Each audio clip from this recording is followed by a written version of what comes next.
السلام علیکم ورحمۃ اللہ وبرکاتہ۔ آج تراویح میں 23ویں پارے کی تلاوت ہوئی، جس میں سورہ یاسین، سورہ صافات، سورہ صاد مکمل ان سورتوں کی تلاوت ہوئی۔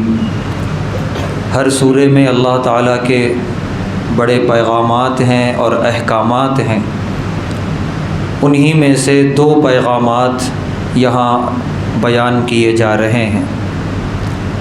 پہلا پیغام سورہ صافات کے 3-4 رکوع میں اللہ تعالیٰ نے حضرت ابراہیم علیہ السلام اور حضرت اسماعیل علیہ السلام کے ذبح کا واقعہ ذکر فرمایا۔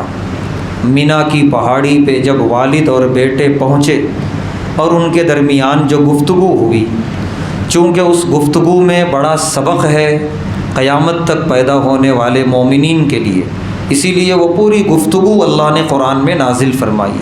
بس 2-3 آیتوں میں وہ گفتگو ہے کہ والد نے بیٹے سے کہا انی اذبحک، کہ مجھے خواب میں یہ وحی ہو رہی ہے کہ میں تمہیں ذبح کر رہا ہوں، فانظر ماذا تری، اب بتاؤ تمہارا کیا خیال ہے۔ 2 ٹوک گفتگو، بالکل کوئی تمہید نہیں، کوئی لمبی چوڑی بات نہیں۔ بیٹے نے جو جملہ کہا یا ابت افعل ما تؤمر، جتنا مختصر سوال اس سے مختصر اور 2 ٹوک جواب۔ ابا جان، جو اللہ کا حکم ہے وہ کر گزریے۔ ستجدنی انشاءاللہ من الصابرین، آپ مجھے انشاءاللہ صبر کرنے والوں میں پائیں گے آخرت میں۔ دنیا میں کتنا مضبوط ایمان۔ ذبح کی بات ہو رہی تھی، کوئی دوسری چھوٹی موٹی قربانی نہیں، اور بیٹا کہہ رہا ہے کہ جو حکم ہے کر گزریے، اور کتنی اس کی یقینی نظر ہے بیٹے کی آخرت پہ۔ دوسرے جملے میں کہہ رہا ہے بیٹا صبر کرنے والوں میں آپ مجھے آخرت میں پائیں گے۔ کیا تربیت تھی، کس نے کی تھی تربیت، کیا عمر تھی حضرت اسماعیل علیہ السلام کی؟ ایک روایت میں ہے 8 سال، ایک روایت میں ہے 10 سال، ایک روایت میں ہے 12 سال۔ 12 سے اوپر کی کوئی روایت نہیں ہے، ہم 12 ہی مان کے چلیں۔ کیا عمر ہوتی ہے بچے کی؟ ہمارے گھروں کے 12 سال کے بچوں کو کیا آتا ہے دین کے بارے میں؟ اور یہاں سارا دین پلا دیا تھا کس نے؟ ماں حضرت ہاجرہ علیہ السلام نے۔ والد موجود نہیں تھے وہاں پر، وہ تو چھوڑ کے چلے گئے تھے واپس فلسطین، تو 8-10 سالوں بعد واپس آئے ہیں۔ یہ پوری تربیت کس نے کی ہے؟ ماں نے کی ہے۔ ایک بہت بڑا سبق اس گفتگو میں، والد اور بیٹے کی گفتگو میں یہ مل رہا ہے کہ اگر تربیت تو ذمہ داری دونوں کی ہے، ماں کی بھی اور باپ کی بھی، لیکن ان دونوں میں بھی خاص طور سے ماں کی تربیت، ماں کی دعاؤں کا بڑا گہرا اثر ہوتا ہے بچوں پر۔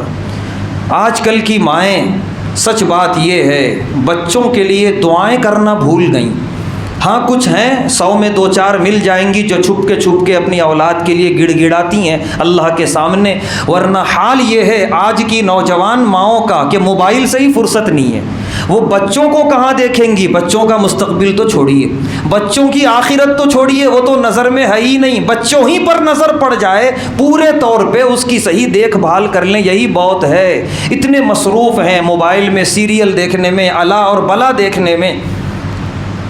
ہم کو معلوم ہونا چاہیے، ہاں یہ ضرور ہے بچہ کچھ غلطی کر دے کوسنے میں دیر نہیں کریں گے، بچوں سے کچھ غلط ہو جائے بد دعا دینے میں دیر نہیں کریں گے۔ ماؤں کو معلوم ہونا چاہیے جس طرح ماؤں کی دعا قبول ہوتی ہے، بد دعا بھی قبول ہوتی ہے۔ اسی لیے پیارے نبی صلی اللہ علیہ وسلم نے ماؤں کو بد دعا دینے سے منع فرمایا۔ یہ عادت اچھی نہیں ہے، ذرا سی بات پہ بچوں کو کوسنا، بد دعائیں دینا، وہ قبول ہو گئی تو بچہ ویسا ہی ہو جائے گا۔ تو اس میں دیر نہیں کرتی، اور دعا مانگنے میں اتنا وقت لگتا ہے، نہ جانے کب مانگتی ہوں گی۔ اس لیے ضرورت اس بات کی ہے کہ ماں دعاؤں میں اپنی اولاد کو مانگے۔ ہمیں معلوم ہونا چاہیے، ہم جتنے بڑے بڑے اللہ کے نیک بندوں کو جانتے ہیں، چاہے محدثین ہوں، چاہے فقہاء ہوں، چاہے اولیاء اللہ ہوں، ہمیں بتا دیں کس کی ماں وقت کی بڑی عالمہ تھی، حافظہ تھی، مفتیہ تھی؟ کوئی نہیں تھی، سب گاؤں کے رہنے والی، دیہات کے رہنے والی، لیکن انہوں نے دعاؤں کے ذریعے اپنی اولاد کو کیا بنا دیا؟ نام سنا ہوگا ہم نے امام بخاری رحمۃ اللہ علیہ، کیا ہم ان کے بچپن کا واقعہ جانتے ہیں؟ یتیم تھے، اتنی غریبی تھی، اتنی غریبی تھی، حدیث سے بے پناہ محبت تھی۔ ماں بھی بہت تربیت کرتی تھیں کہ حدیث نبوی کے لیے اپنی پوری زندگی گزارو بیٹا. ایک ماں کی نصیحت، دوسرا ایک قلبی رجحان. رات اندھیرے میں نبی پاک صلی اللہ علیہ وسلم کی حدیثیں پڑھتے تھے اور لکھتے تھے. گھر میں اتنی غریبی تھی کہ تیل کے پیسے نہیں تھے، تیل لا کے چراغ جلائیں رات بھر، اتنی غریبی تھی. چاند کی روشنی میں پڑھتے تھے امام بخاری رحمۃ اللہ علیہ. کم سنی کی بات ہو رہی ہے. چاند کی روشنی ہم سب جانتے ہیں روز ایک جیسی نہیں ہوتی، کبھی تیز تو کبھی مدھم ہوتی ہے. نتیجہ یہ ہوا ان کی بینائی پہ اثر پڑنے لگا. ماں منع کرتی رات میں پڑھنے سے، لیکن وہ دن میں مصروف رہتے کیونکہ بہت غریبی تھی، اور رات میں جو ہے وقت دیتے تھے حدیث نبوی کے لیے. ایک وقت ایسا آیا کہ ان کی بینائی ختم ہو گئی، چلی گئی. بچپن میں وہ نابینا ہو گئے امام بخاری رحمۃ اللہ علیہ. ماں نے جو اللہ کے سامنے دعا مانگی اپنے بیٹے کے لیے کہ بار الہ میں اس بیٹے کو خادم حدیث بنانا چاہتی ہوں، آپ کے محبوب کے حدیث کا خادم. اگر میرا بیٹا اس کام کے لیے، اس خدمت کے لیے قبول ہے، اسے بینائی دے دیجئے، یہ کچھ خدمت کرے محبوب کی حدیث کی. اور اگر نہیں تو پھر کوئی بات نہیں، میں آپ کے فیصلے سے راضی ہوں. وہ دعا تھی ماں کی. اس کے بعد آہستہ آہستہ بغیر حکیم، بغیر ڈاکٹر، بغیر علاج و معالجے کے امام بخاری رحمۃ اللہ علیہ کی بینائی واپس آنا شروع ہوئی، اور مکمل بینائی آ گئی انہیں. یہ کس کا اثر تھا؟ ماں کی دعا کا اثر تھا یہ. اور انہوں نے اسی کے صدقے میں، اسی کے بدلے میں اپنی پوری زندگی احادیث نبویہ کے لیے وقف کر دی، اور ایک کتاب لکھی بے نظیر، بے مثال. اس روئے زمین پر قرآن کریم کے بعد سب سے صحیح کتاب بخاری شریف، لکھنے والے امام بخاری رحمۃ اللہ علیہ، اور ان کے پیچھے ان کی ماں کی دعائیں، ماں کی تربیت. ہم کون نہیں جانتے سید عبد القادر جیلانی رحمہ اللہ کو. بچپن میں جب وہ سفر کر رہے تھے کم سنی میں تعلیم کا، ماں نے کیا نصیحت کی تھی ساحل سمندر پہ آ کے؟ بیٹا کچھ بھی ہو جائے جھوٹ مت بولنا. اب وہ سمندری جہاز پہ بیٹھے ہیں، ڈاکوؤں کا حملہ ہوا ہے. ڈاکو نے آ کے پوچھا کیا ہے تمہارے پاس؟ انہوں نے صاف بتا دیا میرے پاس یہ پوٹلی ہے، یہ درہم ہے، یہ کھانے کی چیزیں ہیں. بڑا متاثر ہوا ڈاکوؤں کا سردار، اتنا چھوٹا بچہ اتنا سچ بول رہا ہے، اور یہاں جان بچانے کے لیے سارے جہاز والے جھوٹ بول رہے ہیں. اور بچہ کہہ بھی رہا ہے کہ میری ماں نے کہا ہے جھوٹ نہیں بولنا، اللہ کو جھوٹ پسند نہیں ہے. چنانچہ اتنا متاثر ہوا ڈاکوؤں کا سردار، ساحل سمندر پہ اترا اور بغداد پہنچا. وہاں کے علماء سے رجوع ہوا، اس نے اپنے ڈکیتی سے توبہ کی اور نیک راہ پہ آ گیا.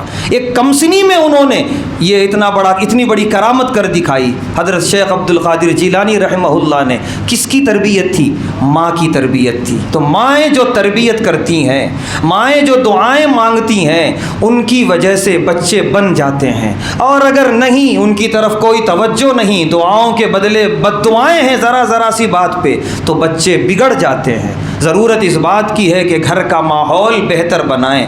بسا اوقات بہت چھوٹا بچہ اتنی غلیظ گالی دیتا ہے کہ سن کے تعجب ہوتا ہے یہ سیکھا کہاں سے؟ پتہ چلتا ہے گھر میں گالیاں چلتی ہیں ایسی ہی. تو گھر میں سنے گا تو باہر تو ظاہر سی بات ہے دے گا.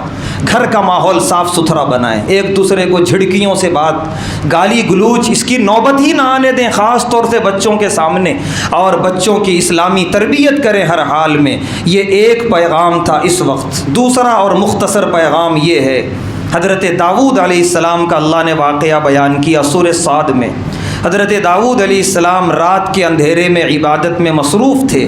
دو لوگ ان کے پاس آئے مقدمہ لے کر. مقدمہ یہ تھا کہ دو لوگ آئے، اس میں سے ایک بول رہا تھا، ایک خاموش تھا. جو بول رہا تھا اس نے یہ کہا کہ میرے پاس 99 بکریاں ہیں، 99 نعجہ، کہ اس کے پاس 99 بکریاں ہیں، میرے پاس ایک بکری ہے، اور ہم دونوں بھائی ہیں. میرا بھائی مجھ سے یہ کہہ رہا ہے وہ ایک بکری بھی میرے حوالے کر دے، میرے پاس 100 ہو جائیں گی، تو ایک بکری لے کے کیا کرے گا؟ بس چھوٹا سا ایک مقدمہ تھا. حضرت داؤد علیہ السلام نے فوراً فیصلہ کر دیا تیرا بھائی ظالم ہے، وہ تجھ سے کیوں کہہ سکتا ہے ایک بکری لینے کے لیے؟ ایک بکری تیری ہے، اس کے پاس 99 بکریاں ہیں، وہ اپنی بکریوں کے ساتھ رہے، تو اپنی بکری کے ساتھ رہ. وہ ظالم ہے، تو مظلوم ہے. وہ دونوں چلے گئے. اس کے بعد حضرت داؤد علیہ السلام کو لگا غلطی ہو گئی. فیصلہ غلط نہیں تھا، فیصلہ صحیح تھا.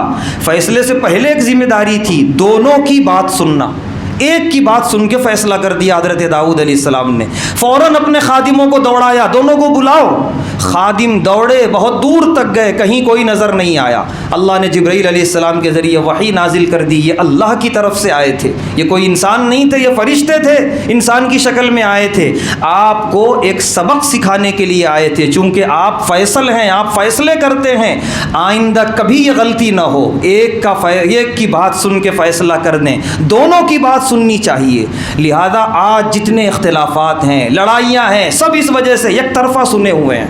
دوسری طرف کی جب جا کے ہم سنتے ہیں, خود پتہ چلتا ہے کہ بھائی ایسا کچھ بھی نہیں ہے, خواہ مخواہ کا ہم بدگمان تھے. وہاں جب گئے تو پتہ چلا کہ نہیں, وہ بندہ بھی کچھ حد تک ٹھیک ہے, یہ بھی کچھ حد تک ٹھیک ہے, بس غلط فہمیوں کا شکار ہے دونوں. لہذا ہمارے پاس کسی کی بھی بات پہنچے, فوراً بدگمان ہونے کے بجائے دوسرے کی بھی بات سنیں. سننے کے بعد بات بالکل جو ہے صاف ہو جائے گی, بدگمانیاں, غلط فہمیاں دور ہو جائیں گی, اختلافات دور ہو جائیں گے. یہ دو سبق ہیں آج تراویح کے. اللہ تبارک و تعالیٰ سے دعا ہے, اللہ تبارک و تعالیٰ ہم تمام کو ان دونوں اسباق پر عمل کرنے کی توفیق عطا فرمائے. وآخر دعوانا الحمد للہ رب العالمین.